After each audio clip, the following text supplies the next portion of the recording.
Sebagai upaya meningkatkan kinerja di jajaran organisasi perangkat daerah, PJS Wali Kota Palembang mengumpulkan semua kepala OPD untuk menyampaikan paparan kinerja sebagai usaha untuk mempercepat pembangunan di Rumah Dinas Wali Kota Palembang. Ahmad Najib, PJS Wali Kota Palembang mengatakan, dengan target percepatan kinerja ini setidaknya dapat memotivasi setiap OPD untuk bekerja cepat dan tidak menunggu. Hal ini dilakukan guna membangun Kota Palembang agar lebih baik ke depannya. Untuk mewujudkan hal tersebut, Pemkot Palembang telah menaikkan gaji honor dan TPP sebagai wujud perhatian Pemkot Palembang untuk meningkatkan kesejahteraan para pegawainya.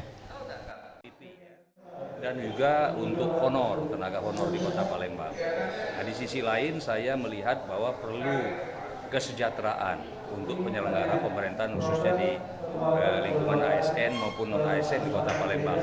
Tapi di sisi lain hari ini saya minta target-target kinerja yang telah mereka tanda tangani ya untuk betul-betul dikejar, direalisasikan. Jangan sampai nanti kita memikirkan kesejahteraan tapi kinerjanya masih rendah.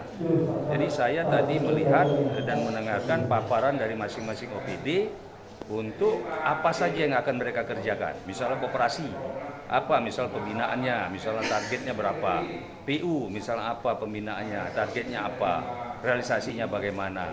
Nah misalnya Dinas Penerangan Lampu Jalan dan Taman, apa yang akan mereka kerjakan, targetnya bagaimana. Nah supaya nanti kelihatan misalnya dalam konteks Satuan Polisi Pamung Praja apa yang mereka akan kerjakan, bagaimana mereka cascading membagi tugas. Dalam kesempatan ini juga, PJS Wali Kota Palembang mengajak seluruh kepala OPD untuk berpartisipasi mensukseskan Asian Games 2018 karena Palembang menjadi tuan rumah dalam event tersebut. Tim Liputan Sriwijaya TV.